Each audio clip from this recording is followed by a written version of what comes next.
Lagasse Stadium, everyone, and another episode of Get Sharp. Monday Night Football is in the house. I'm your host, Joe Fortenbaugh. Chuck Esposito back as always. He's here to break down the game with us today. We're out by the pool tables. We're outside. It's actually didn't get hit with any of that northeastern snow that was hit this weekend. We're doing lucky. We're doing lucky. Joe, it's beautiful. We're on the outdoor patio here at Lagasse Stadium. Pool table, waterfall, strip view, great TVs, great food, great venue. Place to be on Halloween for Monday Night Football. We do have to worry about rubbing it in just a tad with the snow hitting the northeast. It's okay. We can do it because it gives people a reason to come visit. That's true. Come out and see us. Come out and see Chuck. He'll talk you through all this stuff. Mr. Fantasy as well here. But tonight we got a big game on the schedule as we move to the AFC West for a big divisional showdown. 4-2 San Diego coming off a bad fourth quarter collapse, second half collapse. 0 points against the New York Jets in the second half. They fall to 0-2. They're traveling to Kansas City. Tough road environment at Arrowhead against the 3-3 Chiefs, who are suddenly red hot. 3 straight wins. Chuck, you take a look at this game. The Chargers are coming in as the favorite in this one. Should they be thinking upset? Should the Chiefs fans be getting excited? Because I got a feeling Kansas City's got something cooking. It's hard to believe, Joe, that we're talking about the Chiefs being 3-3. When they were 0-3, I mean, there was internal problems. They were talking about Haley not lasting the season. They had lost their best player on defense, their tight end, Jamal Charles. This was a team that was in disarray. They weathered that storm. They'd won 3 in a row, including a 28-0 shellacking against the Raiders last week. So it's a Chiefs team right now that's the hottest team in the West. And I know you and I have talked about this a little bit. The Chargers are kind of that underachiever in the AFC, although they started off better this year. You look at the last couple of years, they were always like 2-3, 3-4. They've started off better, they have a better record, but they're just not playing like a team that should be a Super Bowl contender. Absolutely, and Kansas City is now right back in the hunt of this division. With the win over Oakland last week, with the opportunity to beat San Diego this week, they both be 4-3. Is this San Diego team overrated? Because let's look at it for a second. Unimpressive wins over Minnesota, Kansas City earlier in the year when they weren't playing well, Miami, and Denver. And Denver's got something cooking right now with Tim Tebow, but again, this isn't exactly New England, Pittsburgh, and the Jets. These are 4 iffy wins. This is a San Diego team that they gave up almost 170 yards between the Jets and the Broncos in rushing.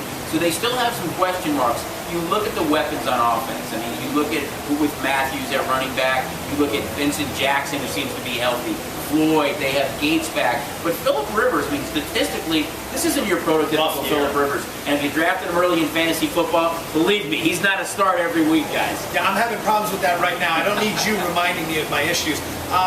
44 or less points on the board in the last 4 meetings between these two teams at Arrowhead. Do you see that trend holding true, or do you think we see a little bit more scoring tonight? This is a tough game. It's a tough game to handicap as far as scoring goes. You know the Chargers end. I think the Chargers can score. I mean, for the Chiefs to be in this game, I think it's going to have to be a little bit higher scoring. They're going to have to open it up a little bit. They really can't run the ball, so they're going to have to throw. I mean, we know that Derek Bowe's a good young wideout. Matt Castle has started to play a little bit better. You know, it's a hard team to gauge. They are 3-3. 3 straight wins. They're heading in the right way. It's Halloween, so you know Arrowhead will be rocking. Anything can happen. So it's one of those games that take a look and see. You can make a case for both teams. But I think it's a much bigger game right now for the Chargers, who view themselves as a legitimate Super Bowl contender, and a Chiefs team that's on the upward swing now, winning 3 in a row. Who's the public team here? Because with everyone watching the Chargers collapse against the Jets last week, and with Kansas City coming on hot, but they haven't exactly done it in primetime television. They did it in the West Coast against Oakland when nobody was watching. So when you look at that, what do you think? They won a primetime game, I think, last year against the Chargers. I think it was the first Monday night game. It was raining. They won that game. You know, the Chiefs have that following. They are one of those public teams that has the following. But you have to remember with the Chargers, in our close proximity to Southern California, you get that Charger base. So I think you're going to be looking at a kind of a split crowd. You've got a lot of people cheering for both sides. And I think there's going to be some scoring in this game. It's on Halloween, and again, anything can happen, but I think it's a tremendous matchup on Monday night. How tough's home field going to be tonight? Because these guys are going to be dressed up. This isn't just a regular home game. Prime time, Halloween. How do the Bolts overcome that?